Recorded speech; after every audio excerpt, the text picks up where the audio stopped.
we have a responsibility to do this so that we can actually change the course of our life. We can change the course of our legacy through future generations. This is when they talk about generational patterns, generational trauma.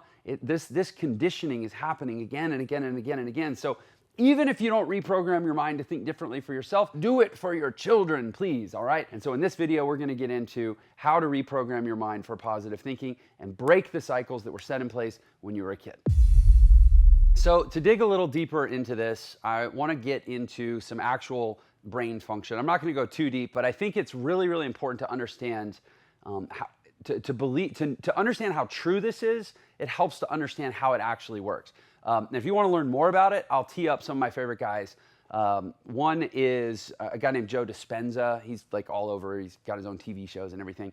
But he's the one that says this statistic. He says, by the time you're 35 years old, 95% of your thoughts, so he's quantified what I'm saying, which is that you're kind of in this predestined, predetermined loop. He says, by the time you're 35 years old, 95% of your thoughts are just repetition of prior thoughts that are happening unconsciously. To the extent that we're trying to exercise conscious control in our life, by the time we're in our mid-30s, we're actually trying to use 5% of our horsepower to change 100% of our results. Meanwhile, 95% of our mental horsepower is just repeating old thoughts and old habits and old patterns.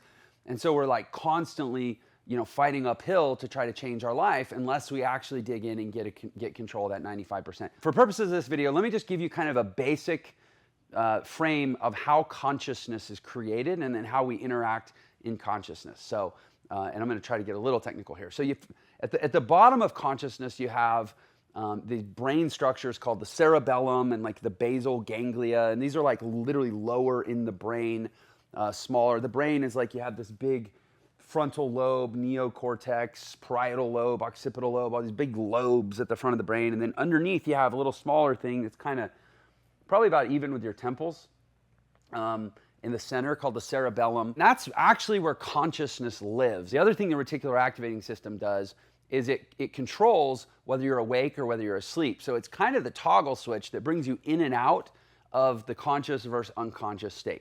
So you have what I would call the unconscious living in the cerebellum, basal ganglia, and these other kind of nether regions of the brain. And that's actually where all of your deepest truth, and I put truth in quotes because it's your deepest beliefs about what's true in the world, that's where they all live. And that is where consciousness is birthed. It's housed in the unconscious, and it's birthed into consciousness through what is called the ERTAS, which is Extended Reticular Thalamic Activating System. And ERTAS is a pathway that like pulls consciousness out of the cerebellum, out of the nether regions of the brain, and connects it to the limbic system. You heard Extended Reticular Thalamic Activating System. Thalamic is the thalamus.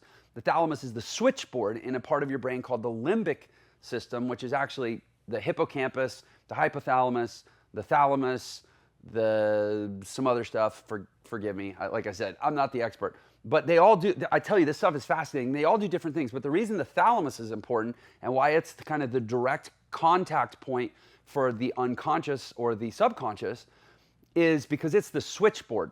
And so with the limbic system, amygdala is another big part of the limbic system. What that's all responsible for is basically processing our environment or consider it interfacing with consciousness to understand consciousness. So you have consciousness being pulled out of the nether regions of the brain, the cerebellum, and then think of it as like, it's like projected up onto a screen. So you have the original source of consciousness is down in the unconscious, and then it gets projected out onto a screen, and then your limbic system is what scans the screen to say, okay, what's going on in consciousness? What's going on in the world around us that we can interact with through sensory data, through touch, through sight, through hearing, through smell, through taste, right?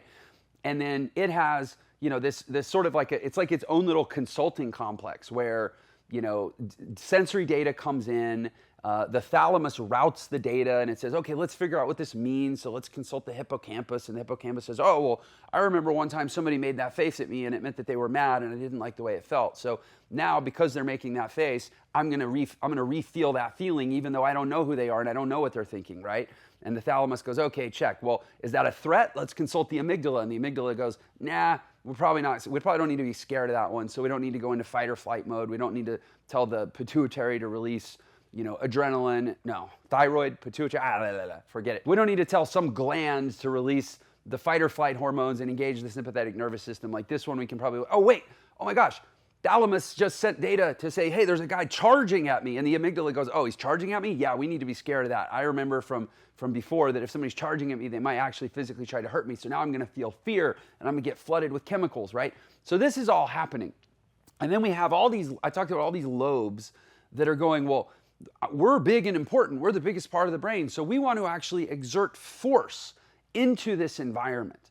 And so they kind of like try to flex their muscles. And this is the conscious mind, which another analogy is you can think of like a little 80-pound jockey on top of a big elephant going, well, I'm important and I'm going to tell you where to go. But the reality is all of your options, all of your emotions, all of your responses have basically already been predetermined because you're the one that created the projection in the first place, and you're the one that has all the deep postulates and assumptions and belief about what everything on the projection means.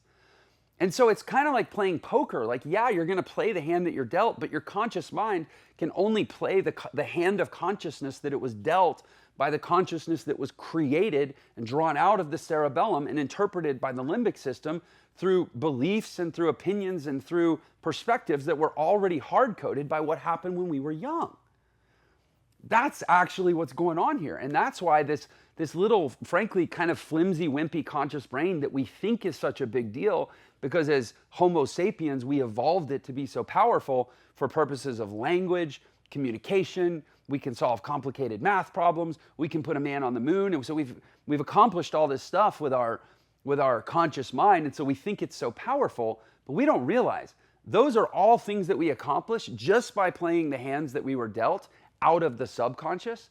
But we never had any input on the deck of cards, on the dealing of the hand, right? And so this idea of breaking the pattern of predestination, breaking the pattern of predetermined outcomes in your life, where you're essentially just stumbling through a set of options that are created by the consciousness that you're projecting and by the only ways you've learned to interpret that projection. That is a deeper process. That is what we're going to talk about in this video, because if you don't do that, then, let's face it, if you're watching a video about how to reprogram your brain to think more positive, it's because you've probably dealt with some negative thinking, and you've probably at least tried saying, well, I'd prefer not to think negative, or my life might be different if I didn't. Well, clearly that didn't work, right? I know it doesn't work. It doesn't work for anyone to just sort of abstractly go, I'm not going to do that anymore. It keeps happening and it keeps happening and it keeps happening. And now you kind of hopefully have some understanding of to why. So now to the question, what are we going to do about it? To explain what we're going to do about it, I'm actually going to tell you a story. And before I do that, though, I'm going to say, first of all, that I get really frustrated because I'm really into learning this brain chemistry stuff. And when I screw it up, I get frustrated. So I'm going to just address my stumble earlier. Adrenaline comes from the adrenal gland. That's literally why it's called adrenaline. But anyways, the story that I want to tell you is actually a story of what happened to me about 3.5 years ago, when I was forced, even though I've been working on this stuff for a long time, I was put in a situation where I was just flooded with negative thinking and I had to dig my way out. And I'm going to tell you this story because I want to illustrate the stakes of what negative thinking can cost you and also the possibilities of what positive thinking can create for you. So this was in 2018, and I had worked really, really hard to build a previous business up to that point. It had been pretty successful, and I sold the business, and I ended up getting pretty screwed on the deal. And the details don't matter, and I'm not here to point fingers or relive the past, but I'll just tell you that there was a point during that process when everything that I had been working for almost a decade at that time, I was faced with potentially losing. I remember having the conversation like, man, with my wife, we might have to sell the house, might have to sell your car.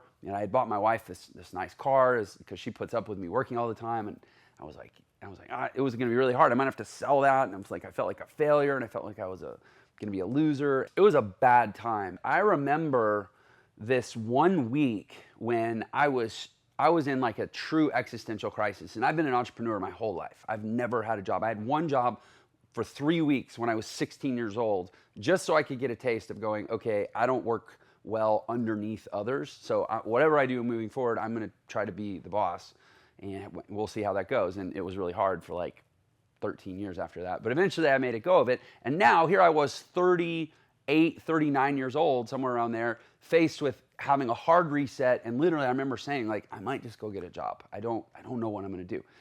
And in that case, it was my wife who actually cued in some muscle memory. And she was like, Jeff, you've done this before. You can do this again. You know what to do. And it reminded me, oh yeah, I know that when you're in the thick of it, when you're feeling these feelings, you have to move. You have to move out of it. You have to get into action. You cannot think your way out of negative thoughts. You cannot feel your way out of negative feelings. You have to move your way and literally change the chemistry of your body, right? So, and she was saying, Jeff, like, you need to move. You can't sit here anymore. You have to get out. You know what to do. And so because I followed her advice, because I acted on that suggestion, which was the right suggestion, and began a series of actions that was, again, this was roughly 3 years ago at this point, a little over 3 years. The actions that I began, instead of wallowing in it, instead of staying stuck in the negative, and by accessing my prior practice, my prior routines of creating positive thought loops, and the actions that I drew out of that literally have created everything now that I have today in business. Not only this YouTube channel, but one of the biggest private education companies in the world literally was born out of that shift in that 1 week when my beautiful, amazing, wonderful wife said, okay, this is not the version of Jeff that I'm super into, so can you please move and do what you know and start thinking positive again? And so I say that to illustrate, like, what would the consequences have been of staying stuck in the negative rut? I literally was months away from losing everything. But just the shift to positive thinking, and then taking what seemed at the time to be, to most people around me, kind of a not illogical, but like non-obvious set of actions that were really just me about moving so that I could change my body chemistry, change my brain chemistry, and reset my thought patterns. That began a series of occurrences that ultimately led to everything that I have now. So those are literally the stakes that we're talking about, okay? So that said, what was the preconditioning that she pointed me back to access? Because that wasn't my first time of going, okay, I need to stop thinking negative, I need to start thinking positive. I've been through this conditioning before. She just reoriented me to it. So what was it that I had done in the past in order to create the possibility to switch into positive thinking, and to control the positive or negative state of my mind? Let's talk about how to build that muscle in the first place if you've never built it before. Hey, sorry for the interruption. I just wanted to let you know you can get a free copy of my book, The Millionaire Shortcut, which will show you the fastest way to become a millionaire in the new economy. And there's a special link just for this episode in the description. So thanks for tuning in, and I hope you enjoy the rest of the episode. The bottom line is it comes down to consciousness. And we talked about consciousness, but I mean the state of being conscious. Maybe a better word is awareness, because I kind of muddied the waters of consciousness earlier by talking about it as like this complex thing generated by the brain. But I'm talking about being fully present inside of consciousness, being fully conscious, fully aware, fully objectively observational, and developing this relationship with your thoughts. Now, the method that I used to do this is something called the Ellis paradigm, and it's a simple paradigm that goes ABCD: activating event, belief system, consequence, disputation. And you can kind of inculcate this into your being and practice it. And I remember when I was in my 20s, I took a year and I practiced this obsessively. Everything that happened to me, I go, oh, there's an activating event, whether it's getting cut off in traffic, whether it's my girlfriend breaking up with me, whether it's, the pizza got delivered to me cold, like whatever, right? Anything that happened to me, I go, oh, there's an activating event. And then immediately when something happens to us, what do we have? We have a thought or we have a feeling. And then ultimately the thought or the feeling lead to a response. That's the consequence of the activating event. And so most of us tend to go through life thinking something happens and I react. And that, or I think a thought or I feel a feeling and I behave a behavior on the basis of the thought and the feeling. And that's just kind of how it is. But we don't realize that's A to C, activating event, consequence. There's a B, there's a belief that we have to have. In other words, we have to decide, what does the activating event actually mean before we can decide what to think about it and what to feel about it and then what to do about it, right? Because I'll give you an example. Somebody cuts you off in traffic. So we decide based on our belief. If we believe that the reason we got cut off in traffic is because they were out hot rodding and trying to look cool for their friends and driving too fast and being reckless and putting us in harm's way and risking the lives of the other people on the road, we're going to think and feel a certain way about it and then perhaps respond a certain way about it with behavior that says that we're angry or we're frustrated, right?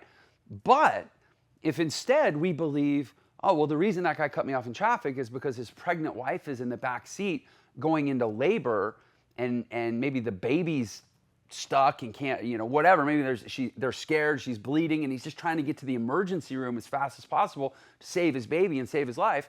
If we believe that that's why we got cut off, we're going to think and feel and respond totally differently. We're probably going to put on our brakes and say a prayer for the guy or at least cheer him on, right?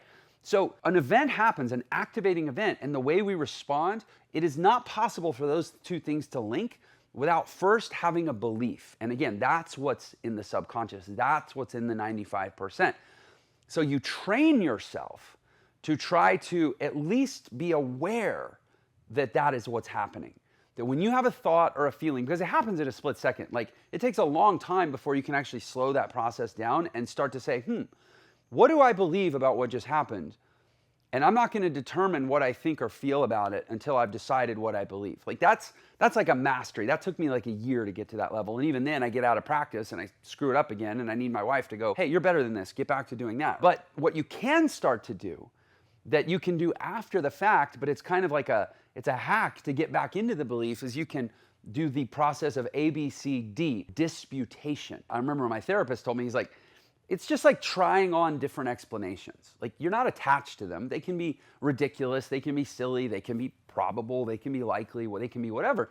But just try on a few different scenarios, right? So your girlfriend breaks up with you, and I mean, that's a pretty extreme one, but let's say instead of immediately going to, I suck, I'm a loser, I'll never be loved, I'll never have a good relationship, everyone's gonna think I'm a fool, everyone's gonna be so disappointed. Instead of going to that, what if you go, man, what if she has a gene in her family and she is, thinks there's a very good chance she's going to die of cancer at a young age, and she's actually trying to spare me from making a life with someone that I'm going to lose. And again, you might say, no, heck no, there's no way that's the case. But just try it on. Literally just speak it out loud and go, well, what if that was the case? And then notice how you feel. Does it change how you feel at all, even a little? Even if it's not a story you believe is remotely probable, just saying it, if you're anything like me, you will experience that it's still, even as hypothetical and fictional as it may sound, it still kind of changes your experience of the situation. And then what if you say, you know what, she must have bumped back into her old boyfriend and, the reality is she was always still in love with him. She was always in love with him. There was never room in her heart for me. It's not because I fell short. It's not because I did anything wrong. It's just because it was never a possibility because she had unresolved stuff with someone else, right? Just say it and try it out loud or try it on, see how it fits, right? How does it change how you feel? And you just develop this, what they call in Buddhism, they call the impartial observer. Like be the impartial observer that sits on your own shoulder, tells yourself different stories, and observes if it changes at all how you think or feel about the situation. And what you'll start to train yourself in is you'll start to condition yourself to accept, I cannot think or feel anything in response to an activating event. There can be no consequence to an activating event without there first being a belief, and a belief is expressed or manifest in the form of a story, right? And you do this long enough, and you do this with enough repetition, and you do this to the point of ridiculousness, like I said, where you're doing it when you get a cold pizza, and you have to tell yourself a different story. You say, well, he stopped on the way to deliver the pizza because there was an old lady crossing the street, and she was going to get hit in traffic and he got out and he helped her and my pizza got cold, right? You get to the point where it becomes silly and ridiculous and trivial, and eventually what happens is all your thoughts and feelings, all the consequences, all the reactions to things that happen to you become equally silly and trivial and logical or illogical or probable or improbable. It all becomes a set of stories that you tell yourself, again, over it took me a year of practicing this a lot. And eventually you just realize, man, my subconscious is telling myself all the stories, and it would be insane to be absolutely certain that anyone's story is the true story, because I don't have nearly enough data of everything that happens in the world all the time and every single permutation or possibility of what could happen and what every person was thinking and what every person was doing. And I don't even have a tiny sliver of all the data that would inform me about what's actually going on in the world. So all I'm ever really doing is telling myself equally improbable stories and then having thoughts and feelings in response to that. And then you create this neutral slate where you can just actually start choosing the stories that serve you the best. And you choose the stories that are most likely to produce the thoughts and the feelings and thus the behaviors that are going to be conducive and consistent with your mission and the direction that you want to go in life. This is why you got to be so clear on your mission, because once you get clear or once you get competent and confident at being able to control the narrative that you tell yourself and thus the belief and the meaning that you ascribe to the things that happen to you, then you can kind of engineer and say, okay, I'm going to choose the narrative that will drive the response that is going to get me where I want to go, which you obviously can only do if you're clear on where you want to go, thus your mission. What happened in the story with Jacqueline when she pointed me to, okay, Jeff, you're languishing, you're going off the rails here, get back on track, is I chose a new interpretation of the story. I chose an interpretation that said, okay, this is exactly what was meant to happen. This was meant to be the final demonstration to me of what happens when entrepreneurship is done a certain way, because the mission, the next thing that I wanted to do was start a school to teach entrepreneurship, create the school for entrepreneurs. It was a big vision. And I'm going to take this as fuel to push me into action, and under the belief that this is exactly what was supposed to happen, to not only kind of emotionally charge me up to go teach entrepreneurship, teach a better kind of entrepreneurship that, had it been practiced, this situation wouldn't have happened, but also to kind of put my back against the wall. I needed this urgency. I was supposed to have this urgency, right? So that it could draw out the best in me. And I just need to get busy, right? So that's what she did, was she reminded me that I can choose a different story, a different belief, a different meaning to assign to the set of events. And then if I'm calculated about that, it'll produce a different response. That's what I did. And literally the business that unfolded from that was a business that grew out of choosing a different story. And I say it's that simple. It's not easy. Again, it took me years, a solid year to really develop this muscle in the first place. And then I still have to freshen it up. I still have to practice it. But it's kind of like if you ever worked out a lot, maybe when you're younger, and then you don't work out for 5 years and you go back to the gym, it's a lot easier to get back into shape. They call it muscle memory. It's a lot easier to get back into shape if you've been in shape before. It's a lot easier to regrow muscle that you've grown before. So this is a thing that you will have to probably work hard at for a certain period of time, and depending on the amount of trauma, depending on the amount of baggage, depending on the amount of trauma you have carrying around in your amygdala and the amount of pain you have in your hippocampus, our life experience, this is where I started this video talking about. Our life experience is what creates all the assumed beliefs and all the assumed meanings that we operate on by default. So the conscious exercise, the conscious practice of learning to dispute, to create different consequences and different outcomes, can take more or less time depending on how much, kind of baggage you're carrying around, but it's not undoable for anyone. There is no one on earth. Go study the work of Albert Ellis. He's the creator of rational emotive behavior therapy, is actually the psychological therapeutic framework in which this takes place. You can go study it and go learn about it. This is a common thing. This is something they've taught people to overcome massive traumas, people that come from war-torn countries, people that were massively abused as children, people with massive addiction problems can all use this method to intercept those negative assumptions that drive negative consequences based on the things that happen to us. Cool? I hope you're stoked about this. It's literally like the ultimate mind hack that will eventually give you the power to think positive and thus make different choices and create different outcomes in your life, which is exactly what happened for me 3 years ago. Hey, if you liked this video, then you're gonna love this video. 3 ways to handle stress. 3 super simple things that you can do to quickly deal with stress. I put them all 3 together, takes maybe 3, 4, 5 minutes, and I promise you, you will feel like a whole new person.